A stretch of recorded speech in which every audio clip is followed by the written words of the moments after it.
Ser podcast. Hola, soy Javier Ruiz y esto es Hora 25 de los negocios. Hoy, el negocio de las armas.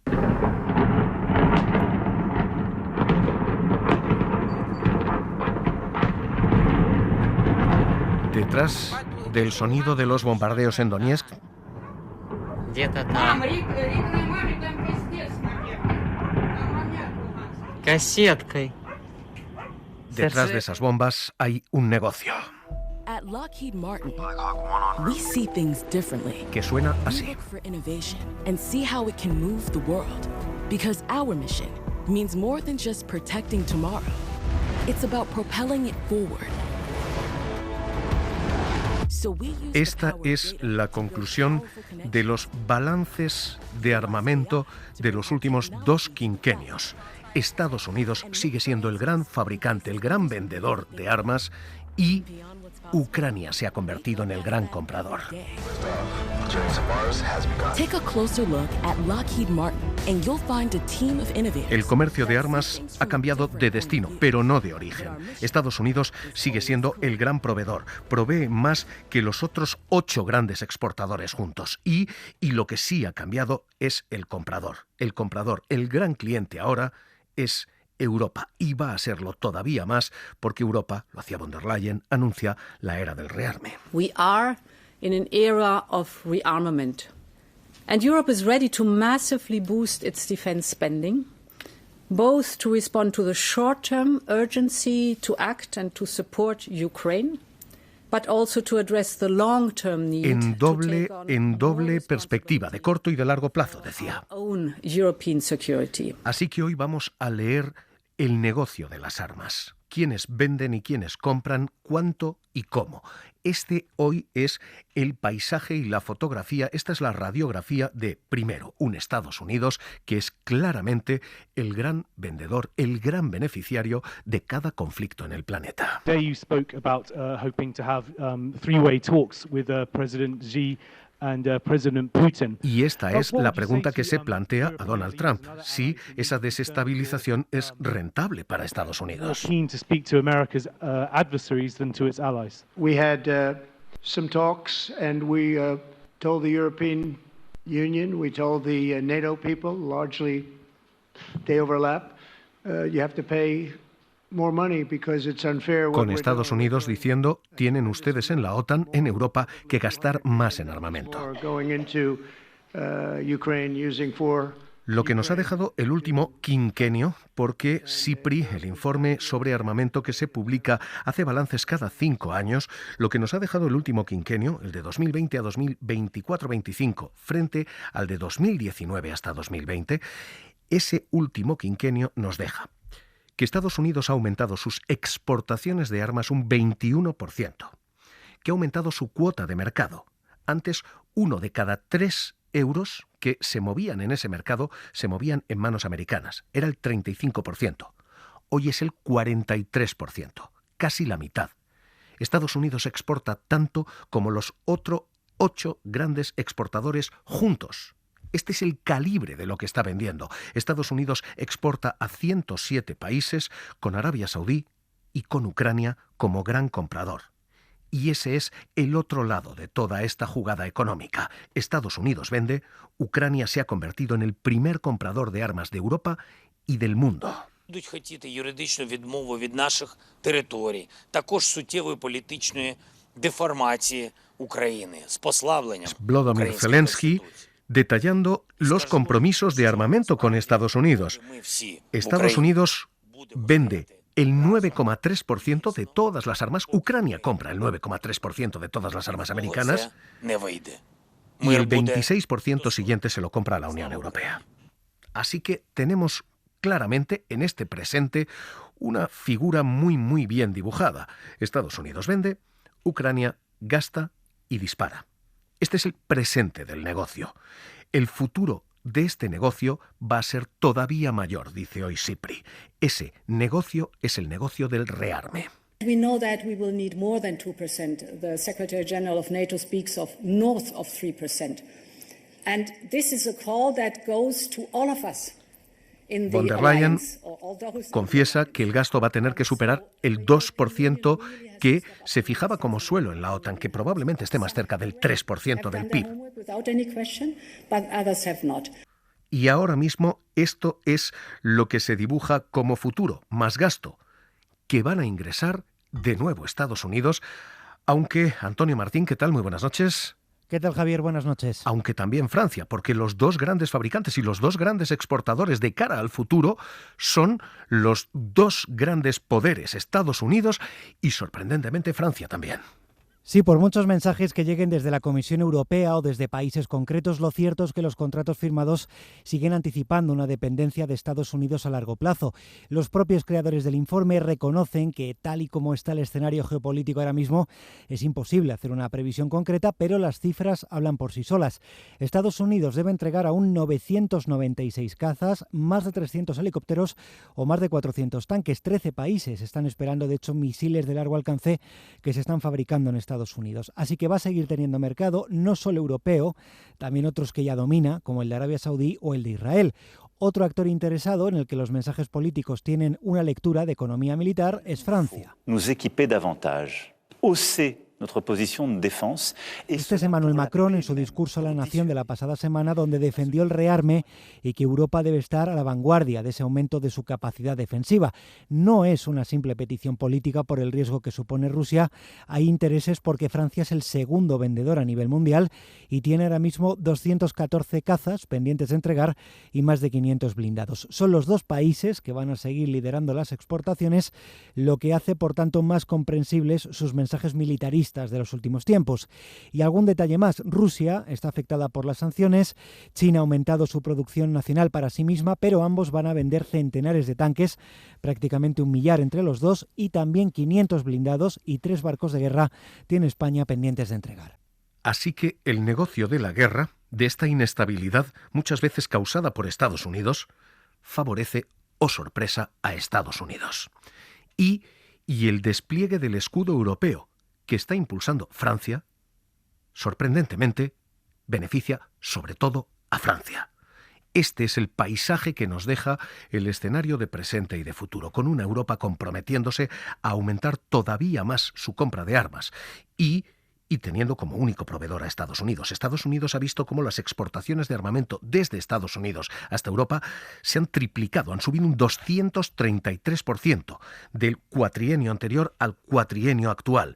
Y por primera vez en 2 décadas, la mayor cuota de ventas ha sido para Europa, no para países de África ni de Asia. Somos el 35% del mercado de armas que vende Estados Unidos. 1 de cada 3 armas que Estados Unidos vende se la compramos nosotros. Es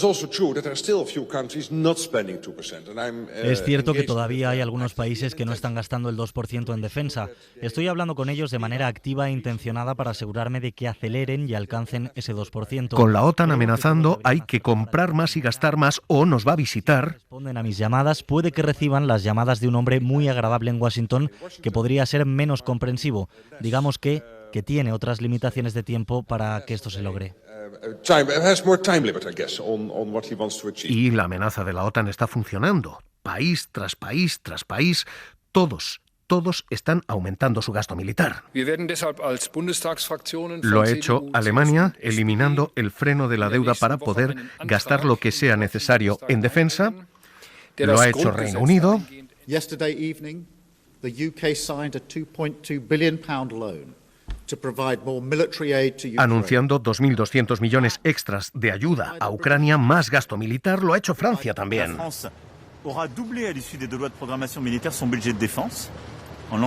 Anunciando prácticamente una duplicación del gasto en defensa, y lo va a hacer también España. España ya ha subido su gasto en defensa hasta ahora. En los últimos 5 años ha aumentado en 8.000 millones ese gasto, unos 1.600 millones más al año. Ahora Sánchez. Si la Comisión ha planteado nuevas herramientas, nuevos instrumentos, entre ellos la flexibilidad de las reglas fiscales, para que entre todos los europeos hagamos un esfuerzo de llegar a ese 2% y por tanto invertir más, pero sobre todo a partir de ese momento invertir mejor, es decir, hacer un diagnóstico común de cuáles son las capacidades que necesita Europa, no cada país, Europa, para hacer frente a las amenazas que tenemos por delante. Ahora Sánchez viene a sugerir esto, que vamos a gastar mejor, que es un eufemismo para decir vamos a computar como defensa partidas de quizás combate electrónico, de lucha contra la piratería, cuestiones que hasta ahora no se consideraban defensa, pero que pueden engordar nuestro gasto.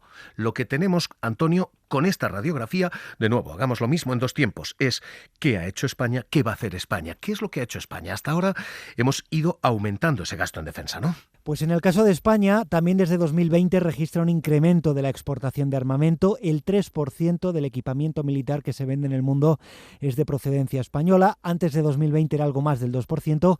Ahora mismo es el 9º mayor vendedor del planeta. En términos porcentuales, de hecho, el aumento de estas ventas del 29% entre los periodos estudiados supera al de Estados Unidos o al de Francia. Ya comentábamos antes que tiene centenares de pedidos de blindados y varios barcos pendientes, pero al mirar a la letra pequeña es destacable también a quién vende en nuestro país. Arabia Saudí, por ejemplo.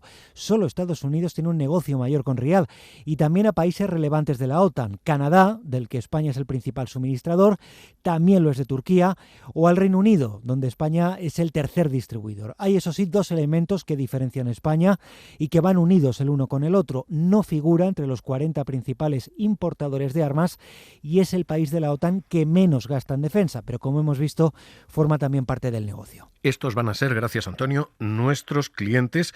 Nosotros vamos a ser clientes previsiblemente de Estados Unidos y también de Francia, porque España se ha comprometido a llegar a ese 2% de gasto militar en términos OTAN. La OTAN a día de hoy atribuye a España un gasto del 1,3%. Dicho de otra manera, nosotros hoy gastamos 19.000 millones, tenemos que llegar a 36.000 en menos de 5 años. Necesitamos 17.000 millones extras. Es prácticamente duplicar nuestro gasto en defensa. Van a tener que ser 4.000 millones aproximadamente, 4.250 para ser exactos, al año, lo que gastamos en el ingreso mínimo vital, lo que vamos a tener que gastar en armamento. Y Sánchez dice: las amenazas que podamos tener desde el punto de vista del conflicto bélico que representa Rusia son algo diferentes. Nosotros no tenemos esa amenaza pura y netamente de tanques, pero sí podemos tener una amenaza, como estamos sufriendo, de ataques híbridos. Este es el ¿cuánto? 17.000 millones. Sánchez sugiere el cómo. No todo se tiene que gastar en armamento, pero, por ejemplo, en equipamiento informático, en equipamiento tecnológico, en inteligencia artificial, todo esto va a ser también terreno de batalla y terreno, por tanto, de gasto. ¿Qué más y qué se ha de hacer? Pues a partir de aquí solo hay una coctelera que permite llegar a gastar 17.000 millones más en 4 años. Menos gasto social, más impuestos, más ingresos y destinar más parte del crecimiento a esa factura militar. Lo que tenemos por delante es un camino y un recorrido también de gasto bélico. No cabe ninguna duda. Esta es la fotografía hoy. Este es el negocio de las armas, con Estados Unidos como gran proveedor, con Ucrania como gran cliente, y este es el compromiso de futuro de Europa como gran gastador, España entre ellos, y de Francia como principal suministrador. Y a partir de aquí, director de Defensa, Seguridad Aeroespacial de Atrevia, Francisco Girao, ¿qué tal? Muy buenas noches. Javier, buenas noches. ¿Quién se embolsa nuestro gasto militar, el gasto militar español, europeo? Bueno, desde luego, si cogemos la fotografía tal y como está ahora mismo, desde luego Estados Unidos es el proveedor mundial de la industria de defensa, no cabe ninguna duda. Tenemos los grandes nombres, no sé si iba a decir que conocemos todos, desde luego en el sector los conocemos. Está Lockheed Martin, está por supuesto Northrop Grumman, está Boeing, está Raytheon con sus misiles. Es el que tiene la mayor parte de la tarta a día de hoy, sin ninguna duda, y además históricamente.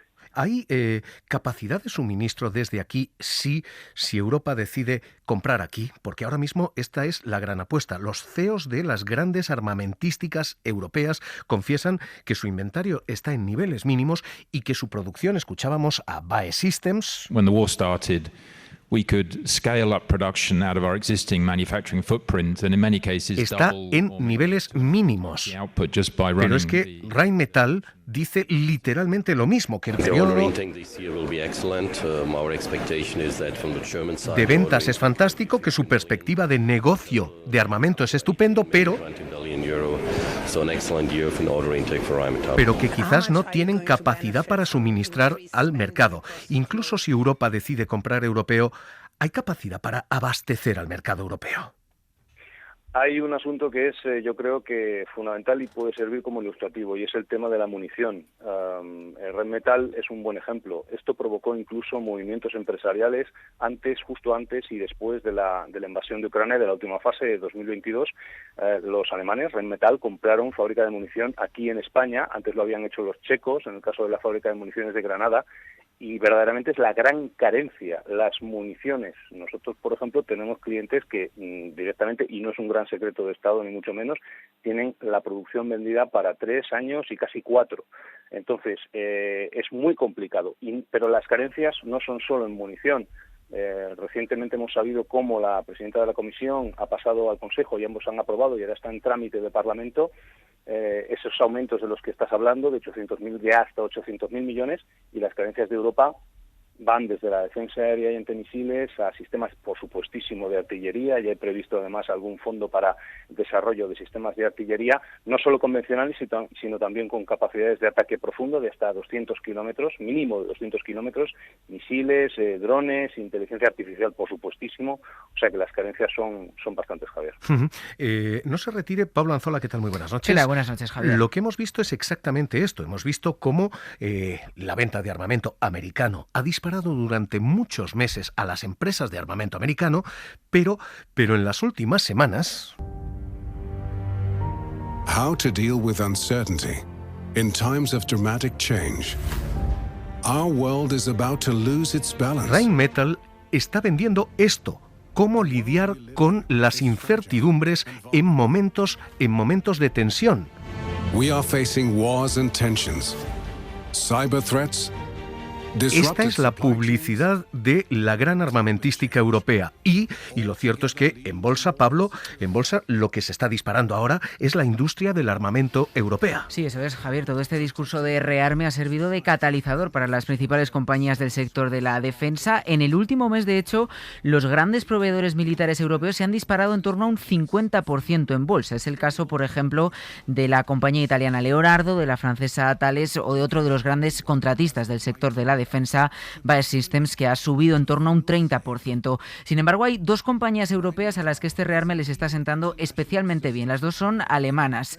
Hablamos por un lado de ThyssenKrupp, cuyas acciones se han disparado un 148% desde el arranque del año, es decir, han más que duplicado su valor en bolsa, y por otro, venimos hablando de esta compañía de Rheinmetall, un 52% se han revalorizado sus títulos en el último mes, casi 3 veces más vale hoy, por tanto, la compañía que hace justo un año.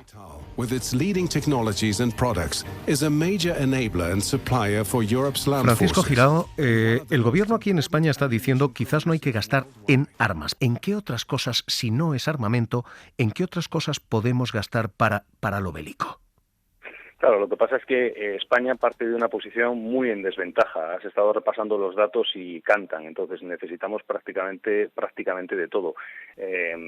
España sirve de ejemplo de cómo hemos estado casi se diría que dormidos durante muchísimo tiempo y ahora hay que despertar.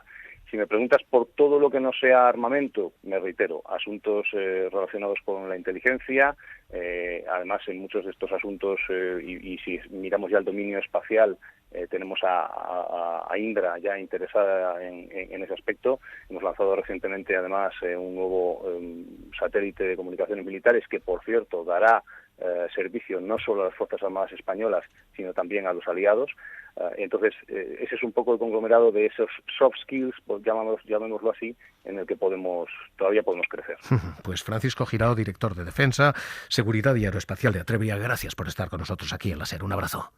Javier, muchas gracias. Hoy este es el paisaje, este es el negocio de quienes están comprando y vendiendo ese armamento. How to deal with uncertainty in times of dramatic y de change. Quienes están ofreciendo certidumbres y están ingresando cantidades millonarias. Is fragile and vulnerable. Para no perderte ningún episodio, síguenos en la aplicación o la web de la SER, Podium Podcast o tu plataforma de audio favorita.